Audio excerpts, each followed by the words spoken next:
You're listening to the Spark Radio Network, Internet radio like you've never heard before. Innovation, creativity, and imagination are all said to begin with a spark. So fasten your seatbelt and take the ride of your life and listen for the spark. You are listening to KLRN Radio, where liberty and reason still reign. Most writers and radio show hosts know that to connect with your fans, you need to do more than just write books or record the latest podcasts. There are many different elements that go into forming an online platform, but there are also many hidden traps. To make matters worse, solid advice on how to survive the muddy waters is scarce. In the book Hidden Traps, I talk about some of the important issues of working with an online platform, highlighting traps that could put your physical or internet security at risk or be harmful to your reputation. Are your social media posts just links with a few disjointed words, making you look like someone who can't complete a sentence? Did your new website cost you more than you anticipated? Are you leaking your personal contact details across the web without even knowing it? Then you need Hidden Traps. Hidden Traps is now available in paperback and ebook from a variety of retailers, including Amazon, Barnes & Noble, and Kobo. Visit blackwolfpublications.com for more details. If you're 85 or younger, would you like peace of mind and comfort for your family? We're Final Expense Direct with an urgent message for you. The average funeral today costs over $8,000, but the most you'll get from government benefits is $255. How will your family pay the difference? We can help. Our senior plans start as low as just $1 a day and pay up to $30,000 for a funeral and other final expenses. Peace of mind is easy. There's no medical exam. You'll have lifetime coverage, and your plan can't be canceled as long as you pay your premiums. Call now for free information about our senior plans. Answer a few simple questions and receive approval right on the phone. Plus, call right now and we'll give you a discount prescription card for free. Call 800-553-8687. That's 800-553-8687. Again, 800-553-8687. KLRN Radio has advertising rates available. We have rates to fit almost any budget. Contact us at advertising@klrnradio.com.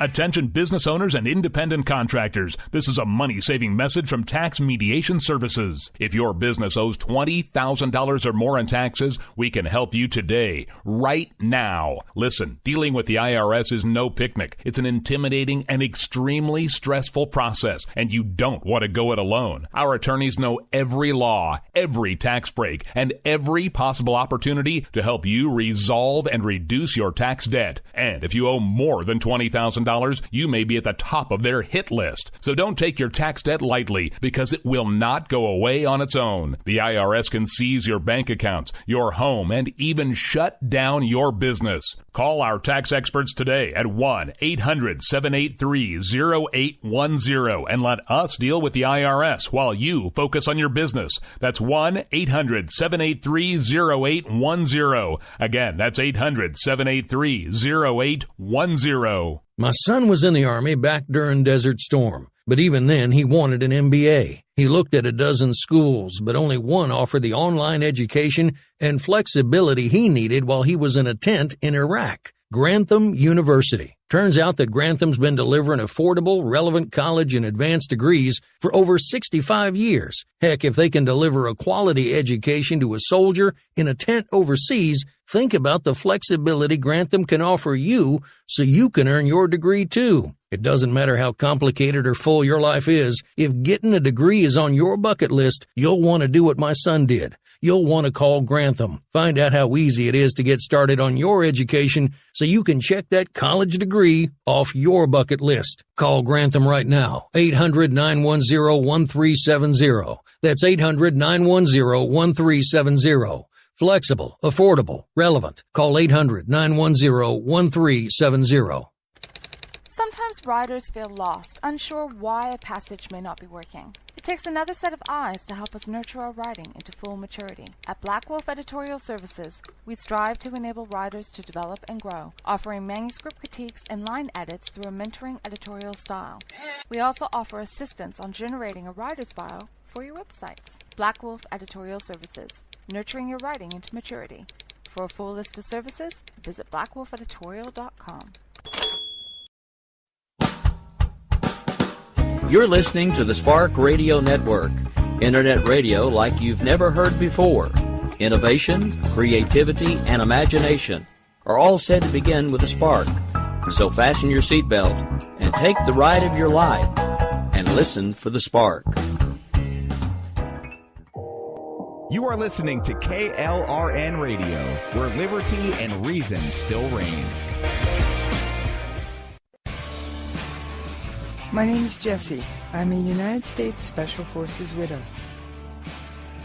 This gives me a unique perspective on the world around us. If you're willing to listen, I'll tell you how I see it, and I won't pull any punches. This is my POV, which stands for Point of View.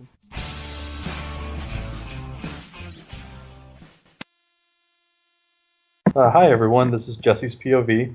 I will be a temporary host this evening, Justin Kinney. Jessie can't talk tonight, so she's having me fill in for her. Yeah, I'm kind of squeaky the mouse tonight. This is as loud as I get, friends, so Justin is definitely the answer for the evening. Well, we hope you feel better soon. I thought we'd kick things off tonight by talking about some events taking place over in Africa, in the Republic of Zimbabwe. For those of you who don't know, Zimbabwe is kind of a landlocked country in southern Africa, kind of between the Zambezi and the Limpopo rivers. So it's been undergoing quite a bit of upheaval recently. For those of you who have been following the news, the president, by the name of Mugabe, has been put under house arrest. He's the only country that leader or the only leader that country has known since it first got independence back in 1980. So he's really the only one in charge that's led this country for 37 plus years now. Now he's actually not the longest serving leader in Africa. There's one more, I think, who's longer than he is, but he has been serving a very long time. Equatorial Guinea is the one leader that's longer than him. But Mugabe has been he's been very controversial over the years. As if you've been following, there was just recently a case where he was involved with an American who was arrested in their country for insulting him at one point. So there's been some problems with Zimbabwe over the years and some human rights issues. But as of a couple days ago, the military has essentially taken over the country, the Zimbabwean Defense Forces. That's the ZDF, and they've officially not called it a coup. In fact, they had a leader on the TV who explicitly said it was not a coup. But it's whenever you have a leader, come on your screen in full military gear, reading off a paper telling you it's not a coup, it's pretty much a coup. So this has been kind of a pretty big deal. They're pressuring Mugabe to resign, but he has kind of resisted that for the moment. But effectively, the Zimbabwean Defense Forces are in charge of the company, in charge of the country, which has made the political future of that country pretty much up in the air. Now that does raise some questions as to who would be the one to succeed him, as who would be coming up next. And the big thought on this is a guy named Emerson Mnangagwa. He made news not too long ago in Zimbabwe because he was actually the former vice president. and Mugabe fired him, trying to claim power. He was trying to shift power, I believe, over to his wife instead. But Mnangagwa is probably the most likely person to take charge in this situation. If Mugabe finally does step down and resign. Now, if he refuses to resign, obviously there's a lot of questions as to what would happen next. But he's pretty much lost control of the country. He's obviously been around a long time. He's 37 years. He's now, I believe, 93. So he's really getting up there in age.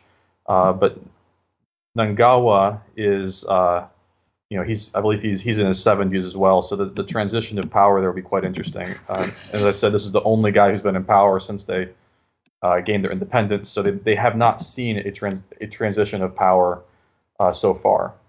Now, and there has been a question in terms of what they're going to do with Mugabe, and it's really kind of unknown as to whether or not they'll arrest him, execute him, or just kind of let him disappear from public view. And I honestly I don't really know what's going to happen with it. Zimbabwe was not the country is not foreign to executions. They've definitely used this many times in the past. So that is certainly a possibility. It seems like, at least at the moment, they're just pushing him to resign. So that appears to be, at least they're hoping for a, I guess, quote unquote, peaceful transition where they allow him to resign and kind of disappear. But they're not really sure. Now, this is the country that was called Rhodesia. So if you heard that before, it was called Rhodesia for pretty much the first half of the 20th century until, I want to say, it was like the 60s. And then they went through a long civil war period. There was several different leaders that took place, and then they gained their independence in about 1980. And that's when Mugabe took power. He was actually elected in 1980. He became the first prime minister, first head of government. It was a landslide, and he's been in charge ever since. But some of the human rights issues that have come up over the years, and some of the problems that he's faced, have led to a lot of dissent among not only his citizens but from the global community at large. And so this is really a kind of a scenario to keep an eye on going forward, especially as we see maybe who is going to succeed him. This new individual, the one who was vice president before Mugabe removed him, is thought to be almost equally as much a tyrant as Mugabe was. Has kind of a dark past. He's been widely kind of despised throughout his country. And there's some concern that he may actually end up being a more repressive leader than even Mugabe was.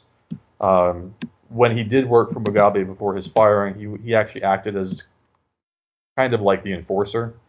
He ran the secret police. I forget what they're called, the Central Intelligence Organization, I believe. And he apparently had a role in quite a few massacres over the years. And so there is some thought that he would be even worse than Mugabe. Now, Mugabe's regime has been known for having quite a bit of repression as well. They've really cracked down on a lot of the a lot of like the free speech elements. As I mentioned, there was an American who was thrown in prison there for insulting him. I believe she insulted him online, and while she was in the country, and they arrested her. They have instituted over the years death camps, killing thousands of people, military internment camps, those sorts of things. And over the years, there's been a lot of protests about this. Students, trade unionists, civil servants have been on strike. Doctors and nurses went on strike a while back, maybe 20 years ago. And Mugabe has really tried to crush a lot of these things. So it's definitely kind of a very uneasy and unstable situation taking place right now in that country. And it'll be interesting to kind of watch going forward to see where who the new regime would be and kind of which direction that's going to take. Mugabe was seen as kind of trying to shore up even more power recently, which is thought to be the trigger for this recent non-coup, as they're calling it. He made quite a few unpopular moves, but Mugabe is, at least for now, he's out of the picture, out of control, and Mnangagwa is the one who looks most likely to take over for Mugabe once the military kind of handles this. Currently, Mugabe is under house arrest. He's kind of just being held. Not really sure what the situation is there. They haven't they haven't really spoken out about that too much, but it will be something to keep an eye on going forward. Let's see. So we shift gears a little bit. There's been some interesting news out of North Korea. As if you guys listen to this program, you know North Korea comes up quite frequently. There's always some news. Yes, there's always some news happening out of there. And just a day or two ago, I think it was yesterday, there was an incident along the DMZ, the demilitarized zone between North Korea and South Korea, where a North Korean decided to defect, and he just took off running across the DMZ under a hail of gunfire. The North Koreans just started firing on him as he was trying to flee the country. He was shot several times and is currently he survived. He's currently in critical condition in a South Korean hospital, and they've been kind of evaluating him. He's riddled with parasites, including one that they claim that the South Koreans claim they've never seen before. So that kind of hints at some of the problems that may be taking place in North Korea.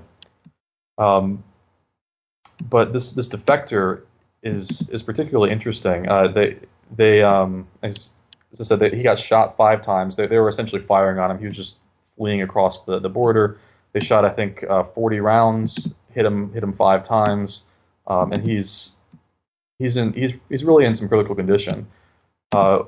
One interesting thing of note, though, that you throw a little crazy into the story, is that the same day that this took place in North Korea, there was actually an American who was arrested for trying to defect to North Korea. I don't know if you guys have come across this story recently, but there was an American man who was arrested trying to cross into North Korea as he was trying to defect to Kim Jong-un's regime. They haven't identified this man as of yet, but he was in his late 50s, maybe 60, and he was from Louisiana.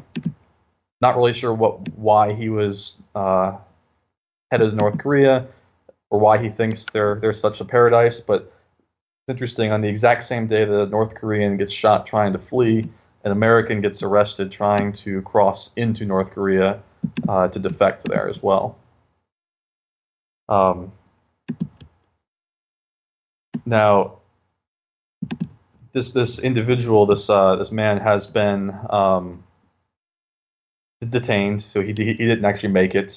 He arrived in Seoul first and was spotted trying to cross the line, towards the DMZ and to cross into the rogue northern neighbor there. And they're essentially at the moment they're just investigating him and trying to figure out what he was doing and what he was thinking. But the dichotomy there is quite interesting with essentially 2 individuals trying to defect and almost crossing paths as they were doing so. It's quite unusual, and it'd be definitely something to kind of keep an eye on going forward. In addition, North Korea has been in the news recently, as you guys are probably aware. I should make the point here that most North Korean defectors actually end up traveling through China. So this is a little unusual that was going through South Korea instead. It would be something to look into as they're investigating these individuals. But North Korea has also been in the news recently. If you guys have been following President Trump's Asia tour, he was in China as one of his big stops. And one of the topics that's thought to have come up would be North Korea. China on Thursday, today, although obviously they're tomorrow now, but on Thursday they kind of reiterated a big call for an agreement between North Korea and the U.S. And they officially called for North Korea to freeze their nuclear weapons program, which in exchange they would grant some concessions to China. China would grant some concessions to North Korea in this situation. This initiative that they're trying to push forward is it kind of contradicts some of the thoughts that were happening prior to this, but it is something that has just come out since Trump has returned, and China is obviously a really big, important tool in the U.S. Foreign policy towards North Korea, as China is kind of the one big holdout when it comes to supporting North Korea. Most other countries are kind of on the U.S.'s side in this, but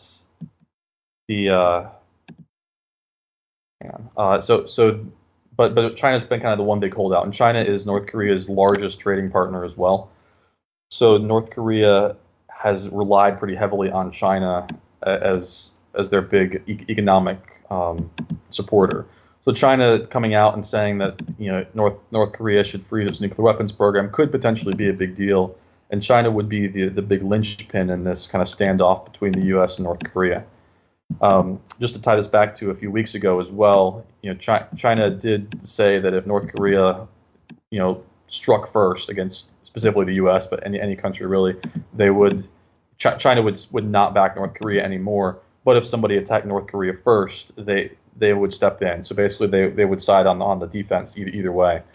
But this is a really big deal going forward for our personal foreign policy towards the North Koreans, as China is kind of that one key that North Korea continues to hold on to as their big backer. And China essentially prevents anyone from going into North Korea. And so if the U.S. Trump can somehow sway President Xi Jinping of China, then that would be a pretty big deal in our foreign policy towards the Kim family in North Korea as well.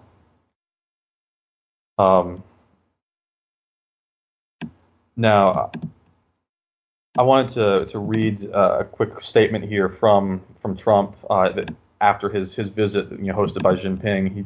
He claimed that President Jinping recognizes that nuclear North Korea is a grave threat to China, and we agreed that we would not accept a so-called freeze-for-freeze agreement like those that have consistently failed in the past. This is what he said on his initial return, and then obviously China put out this kind of freeze-for-freeze agreement as well. So there's some contradictory situations there. It's a little unknown as to why there's that contradiction. But it's definitely something that I'm sure Trump and a lot of the foreign policy advisors in the White House are keeping a very close eye on going forward. War is never something the United States wants. We don't want it now. But our country's patience is not unlimited. We will defend our allies and our territory. The idea that some have suggested a so-called freeze for freeze is insulting. When a rogue regime has a nuclear weapon and an ICBM pointed at you, you do not take steps to lower your guard. No one would do that. We certainly won't.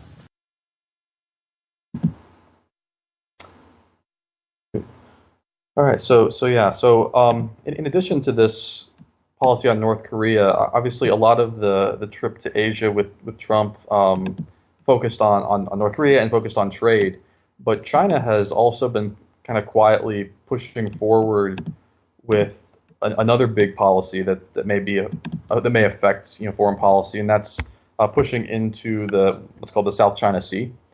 This is something they've been doing for a long time, but it seems like they seem to be pushing forward a little bit more of late on this.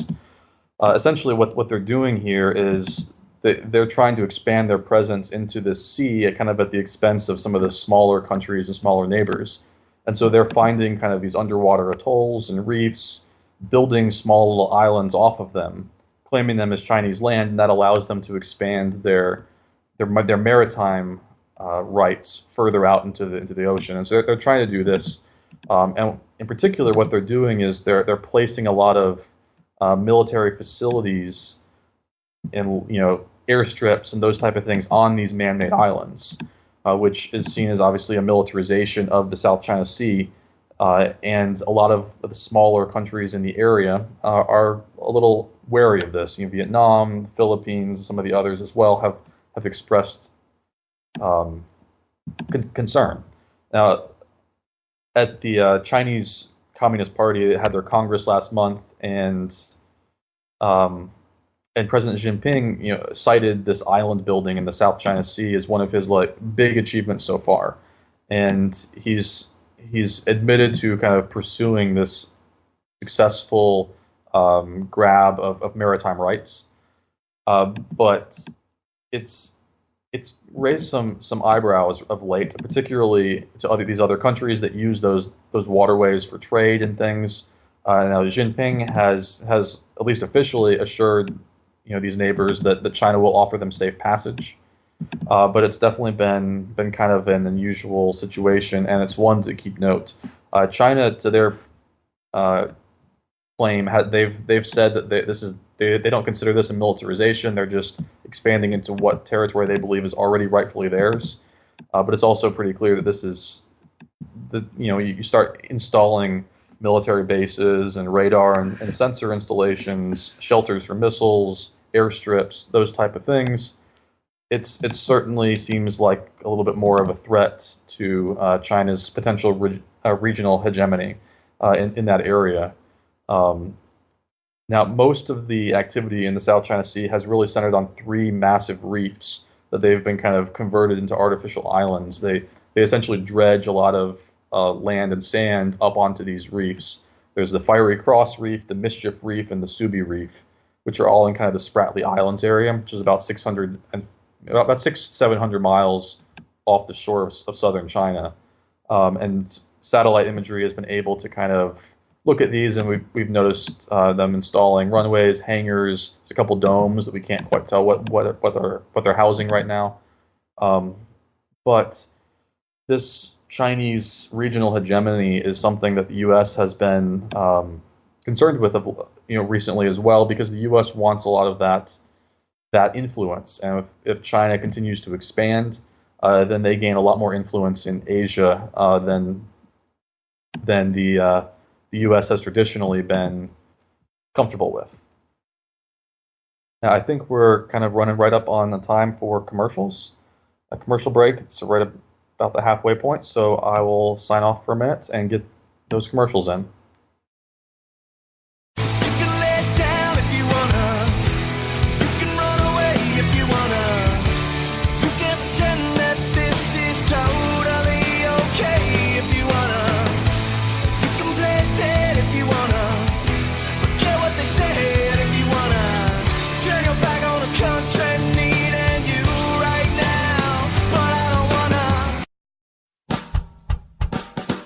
You're listening to the Spark Radio Network, internet radio like you've never heard before. Innovation, creativity, and imagination are all said to begin with a spark. So fasten your seatbelt and take the ride of your life and listen for the spark.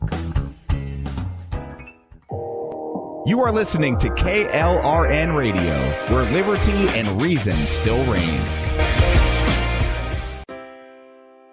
Most writers and radio show hosts know that to connect with your fans, you need to do more than just write books or record the latest podcasts. There are many different elements that go into forming an online platform, but there are also many hidden traps. To make matters worse, solid advice on how to survive the muddy waters is scarce. In the book Hidden Traps, I talk about some of the important issues of working with an online platform, highlighting traps that could put your physical or internet security at risk, or be harmful to your reputation? Are your social media posts just links with a few disjointed words, making you look like someone who can't complete a sentence? Did your new website cost you more than you anticipated? Are you leaking your personal contact details across the web without even knowing it? Then you need Hidden Traps. Hidden Traps is now available in paperback and ebook from a variety of retailers, including Amazon, Barnes & Noble, and Kobo. Visit blackwolfpublications.com for more details. If you're 85 or younger, would you like peace of mind and comfort for your family? We're Final Expense Direct with an urgent message for you. The average funeral today costs over $8,000, but the most you'll get from government benefits is $255. How will your family pay the difference? We can help. Our senior plans start as low as just $1 a day and pay up to $30,000 for a funeral and other final expenses. Peace of mind is easy. There's no medical exam. You'll have lifetime coverage, and your plan can't be canceled as long as you pay your premiums. Call now for free information about our senior plans. Answer a few simple questions and receive approval right on the phone. Plus, call right now and we'll give you a discount prescription card for free. Call 800-553-8687. That's 800-553-8687. Again, 800-553-8687. KLRN Radio has advertising rates available. We have rates to fit almost any budget. Contact us at advertising@KLRNradio.com.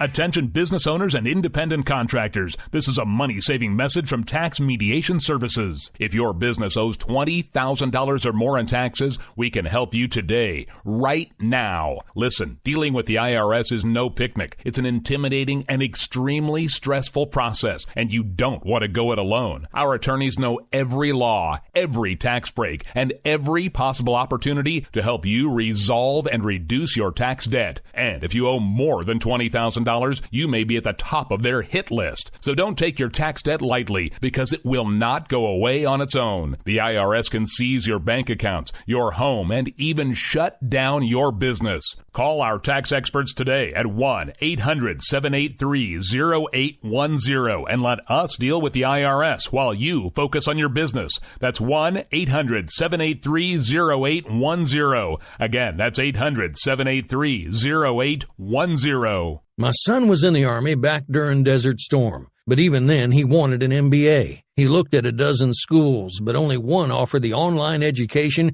and flexibility he needed while he was in a tent in Iraq. Grantham University. Turns out that Grantham's been delivering affordable, relevant college and advanced degrees for over 65 years. Heck, if they can deliver a quality education to a soldier in a tent overseas, think about the flexibility Grantham can offer you so you can earn your degree too. It doesn't matter how complicated or full your life is. If getting a degree is on your bucket list, you'll want to do what my son did. You'll want to call Grantham. Find out how easy it is to get started on your education so you can check that college degree off your bucket list. Call Grantham right now, 800-910-1370. That's 800-910-1370. Flexible, affordable, relevant. Call 800-910-1370.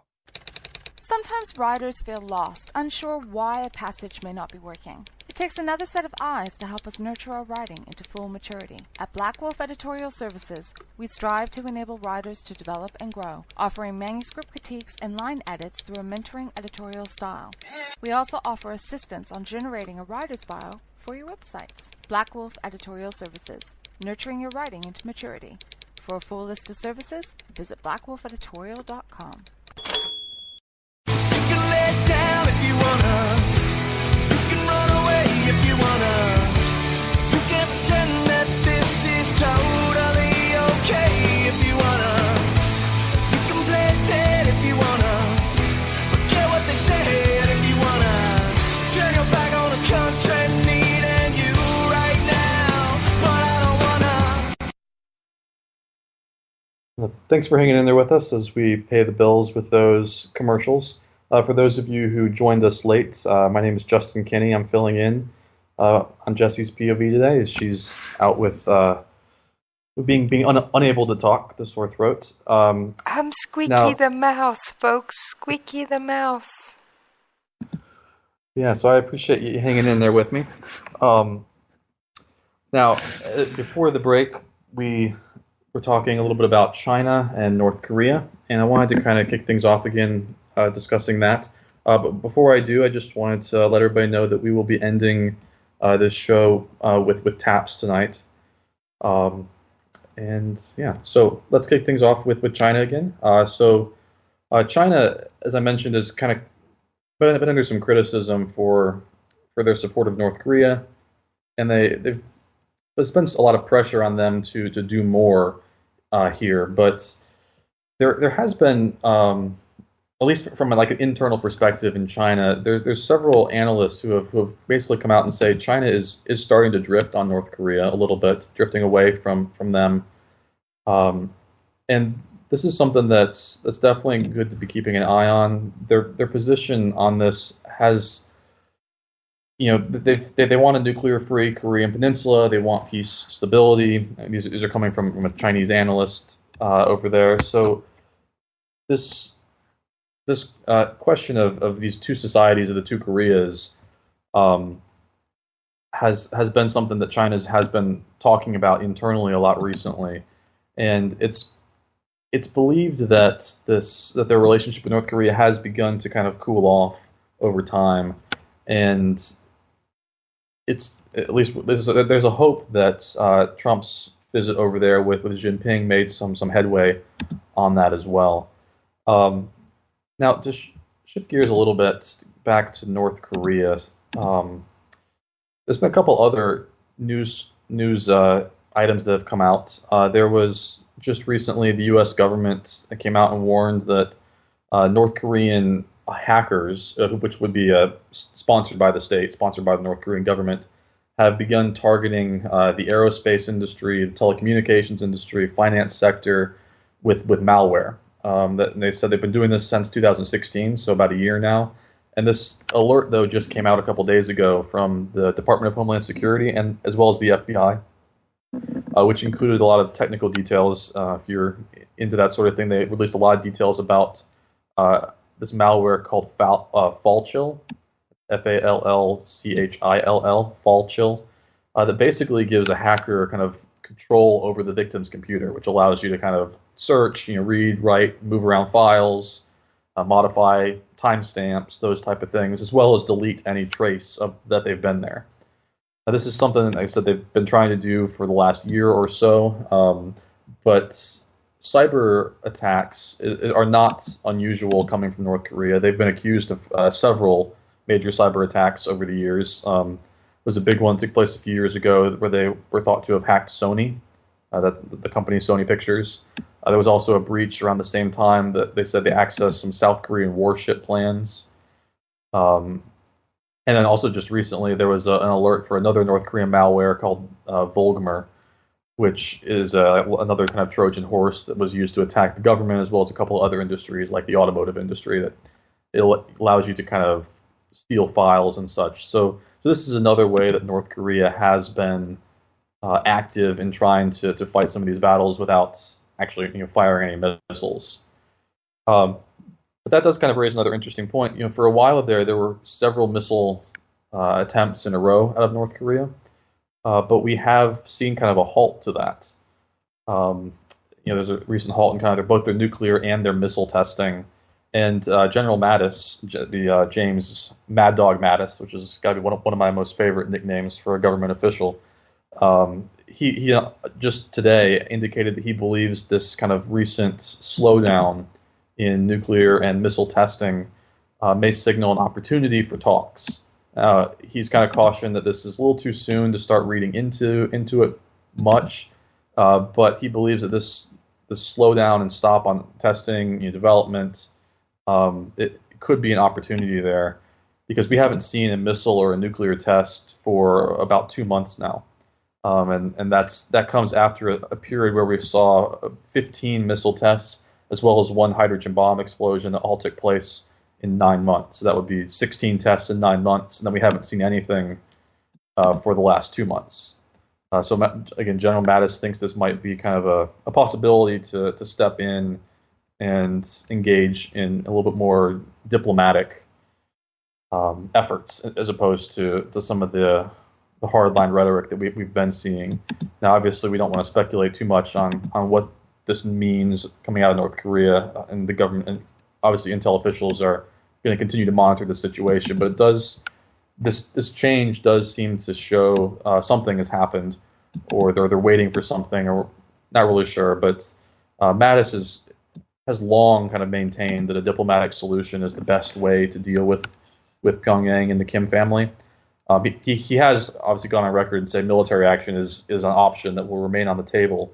But he's been a big proponent of using a diplomatic solution to deal with them, and so him seeing this as kind of a potential opportunity is definitely interesting going forward, particularly with China and their efforts towards North Korea and some of their recent offers, as we mentioned, that they asked North Korea to stop some of its testing in exchange for some concessions on their end as well. So these kind of two things going together might indicate a potential change in our policy, or at least a mild shifting in the direction of maybe some diplomatic efforts for a little while too. In addition to this, this would have been actually it would have been just recently. China has also gotten involved with North Korea, as they sent a special envoy, which included the president of China, Jinping, to North Korea. So they're traveling there on kind of a rare meetup, or some rare talks with the North Korean government officials. So Jinping is traveling to Pyongyang for these discussions as well. So that's something to be keeping an eye on going forward. As I mentioned, China is kind of the linchpin in a lot of foreign policy, not only from the United States, but from quite a few other countries that may view North Korea as a potential threat too. Now, next, I kind of wanted to shift gears a little bit. We've been focusing on China and North Korea, but I wanted to shift over to another big country in Asia, and that would be Russia. Now, Russia has done a few things recently that I wanted to touch on. One big one that just happened, it came out today, was that Russia officially vetoed a big UN Security Council resolution. This was a mandate from an independent group that was investigating the chemical weapons attacks in Syria. Just as a little background, that during the Syrian civil conflict, the civil war that's been taking place there's been a couple instances where we've been able to detect chemical weapons that were used, and there was a lot of question about who used them. Both sides kind of argued that the other side was the one to utilize them, and so we had this independent group that was going in investigating these attacks. And so they had been doing this, and there was kind of a cease in it, and they were going to renew this mandate for this group to continue their investigation. But Russia came out and officially vetoed it. Now, this move has drawn a lot of criticism especially from the United States. Nikki Haley, the U.S. ambassador, is one of my favorites to listen to. She's great. She accused Russia of, in her words, striking a deep blow to UN efforts to identify those who use the chemical attacks and to deter future attacks. And so she's been very forceful in trying to criticize Russia for this veto. France has also, kind of come out as being against this veto and questioning why Russia is doing this. Now, Syria, as I said, from a government perspective, has denied that they had anything to do with these attacks, and they blame them on the rebels, the rebel groups in the area. The rebels, in turn, argue that it was the Syrian regime who's using them on their own people.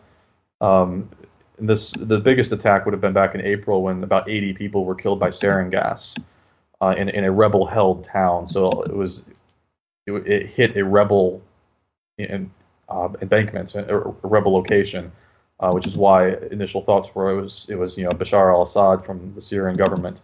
But anyway, that's what this investigation was continuing to do. Now, the resolution for how the UN works, you have to get a majority of the Security Council, but you also have to get all of the veto players on your side. The resolution, ended up with, overwhelming support for continuing the investigation, but because one of the only couple votes against it was Russia, they're a permanent council member, they have veto power. The resolution then fails to pass, which means that the mandate to investigate expired at midnight tonight. Obviously, it's past midnight over there, so that it is over now officially, rather than being extended for another year. Now, Russia, for their side of things, they had an ambassador who came out and said Russia's problem was not with the work of the investigators, but it was specifically with the mandate, saying the group is prejudiced against Russia, who's been fighting in Syria as well, and they believe that some of the investigators' work had some flaws, and so they had some problems with the group and some problems with how they were handling themselves in the investigation, but not necessarily the resolution to investigate itself. That's what Russia is claiming to do. But this has drawn a lot of criticism, and Nikki Haley even tweeted out recently, earlier today, about this, saying that by using the veto to kill a mechanism in Syria that holds users of chemical weapons accountable, Russia proves that they cannot be trusted or credible as we work towards a political solution in Syria. And as well, President Trump tweeted about this too, and so he's also very critical of the Russian veto, and saying you need the whole Security Council to back this. Now, before the vote, the UK ambassador had come out about this, claiming that these conspiracy theories that the investigators were operating in bias towards one country or another. He called them ridiculous, saying that these conspiracy theories were just trying to come up with ways to explain away the use of chemical weapons, and he said these were just frankly ridiculous conspiracy theories. That's a quote. So there's been a lot of debate about this, and it looks like, at least for now, Russia's veto is going to hold, and there's not much that can be done.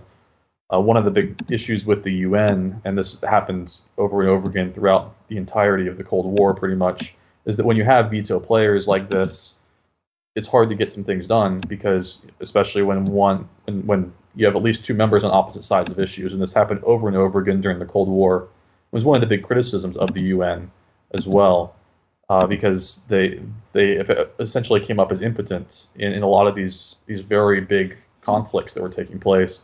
And Syria is another situation where you have multiple members of the Security Council kind of on opposite sides. You have the U.S. backing certain rebel groups. You have Russia backing the Syrian regime and Bashar al-Assad, and pretty much everybody fighting ISIS. And it's a very tangled, convoluted web of what's happening there. But this is a situation where, because you have two members of the Security Council on opposite sides of things, the UN kind of gets stuck in the middle on this. And with Russia blocking this resolution, it looks like something else may have to take place. There's not a whole lot that can be done, at least as of now. Now, this is not the first time Russia has stepped in to kind of obstruct this ability to identify the perpetrators of these attacks. This is, I believe, the fourth time they've done so on chemical weapons alone, and at least the 10th time, I believe, in Syria, somewhere in that range, that they've stepped in to try to slow down or stop some of these investigations. Again, they claim that they believe the investigations are biased against them specifically, but also against their allies, and so that's why they're doing it. And Russia claims to still be in discussion about these things, claiming that there are errors, there's flaws, there's certain standards that they need to be meeting in these investigations, and they're not being met. And so there's been these votes to kind of continue, and Russia stepped in and basically said, no, this is not the first time that's happened. It'll be something to kind of keep an eye on going forward too. Now, the other kind of big story I wanted to touch on out of Russia is kind of an unusual one. Again, just came out about a couple hours ago, I believe, at least on this one news source, is that Putin is working to, or he has at least plans to build a bridge that's going to connect southern Russia into the Crimean Peninsula. Now, those of you who've been following news over the last several years, the Crimean Peninsula, at least up until 2014, belonged to the country of Ukraine. And in March of that year, Russian troops kind of marched in, seized Crimea, and this was a big ordeal. There was a lot of questions as to what was going to be done about that. President Obama was in office at the time, and he was actually often criticized for not kind of stepping in and doing anything. And Putin has been criticized for this a lot, but he's basically thumbed his nose at the world over this, saying he doesn't really care. And with these plans to build this bridge, it's again a massive bridge. It's going to be about 12 miles long to connect to these two. He basically, it appears that he plans on holding on to this plot of land in the Crimean Peninsula, at least for the near future. After they invaded this territory and seized Crimea, Putin basically announced this is now part of Russia. He was actually hailed as a hero back in his country, but outside Russia, he pretty much got condemned for it, and even had a lot of sanctions, both from the United States as well as for many of our allies. These sanctions were slapped against Russia because of this. But this big project that's going to cost about $3 billion, and it's going to have to be quite sturdy as well. That part of the world is known for fierce winds, earthquakes. There's a lot of ice as well. So this bridge is going to be a real engineering feat, if anything, if nothing else. And in particular, it's a very bold political statement that he's making about this land that he invaded and took over. Now, the bridge has actually already been taking place, although it just kind of came out recently. It's due to open up next year, and it will essentially act as just a connection between this recent land grab and Mother Russia. Locally, it's apparently being seen as kind of a source of pride, kind of a local tourist, attraction. But it's going to be used for tourism, carrying people. It's going to be used for transporting food and those sorts of things. And it will be definitely a big step towards Russia, basically telling the world they're going to keep this. Now, the official American position is that Russia still has to give Crimea back to Ukraine.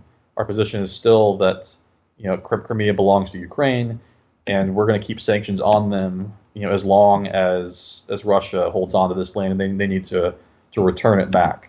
But 12 miles of bridge, of sturdy concrete, steel beams, certainly sound like Russia is not going to back down on this, and that will be something that we should be keeping an eye on as Russia continues its kind of power grab in that part of the world.